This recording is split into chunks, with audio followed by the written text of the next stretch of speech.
ဟုတ်ကဲ့မင်္ဂလာပါ UR Lovely YouTube channel ကနေကြိုဆိုပါတယ်ဒီနေ့ပြောပြပေးချင်တာကတော့သွားတိုက်ခြင်းနဲ့သွားကျိုးလို့ခေါ်ရတတ်တာအကြောင်းလေးပါပဲ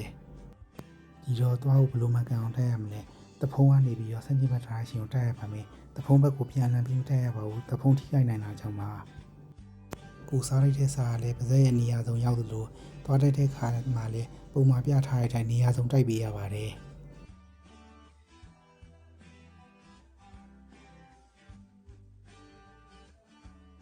ကိုကချိုးလေးစားမယ်စိုးစည်းများတဲ့စားရေးစားပြီးသွားကောင်းကောင်းမတိုက်လို့ရှိရင်ဆချင်းသွားလေးတွေရောက်အစဝါလာမယ်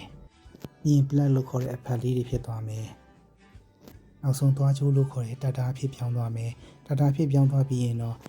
ရိုးသဖို့တန်နဲ့ဖယ်ရှားလို့မရနိုင်တော့ပါဘူးတတာဆိုတဲ့သွားချိုးလေးဖြစ်လာရင်ဘာဖြစ်လာနိုင်လဲဆိုတော့အလားပါတစ်ခုတည်းတွင်မဟုတ်ပါဘူးသူကပါဇက်နဲ့နေဆိုးလာမယ်တဖုံးဘာထိခိုက်နိုင်တဲ့အတွက်တဖုံးသွေးယိုခြင်းတွေဘာဖြစ်လာနိုင်ပါတယ်တတာကိုမြင်တော့ကျွန်တော်ပုံလေးကိုဝိုင်းပြထားပေးပါတယ်ပုံမှန်ပြထားသလိုဆိုသူကတဖုံးလေးကိုပါနင့်ဝင်နေပါပြီပြီးတော့သူကရမ်းမာတဲ့အတွက်ရိုးသဖို့တန်နဲ့လည်းဖယ်ရှားလို့မရနိုင်ပါဘူးဒါလေးကတော့ကျွန်တော်တခါကရိယာလေးနဲ့တတာဖယ်ရှားနေတဲ့ပုံလေးဖြစ်ပါတယ်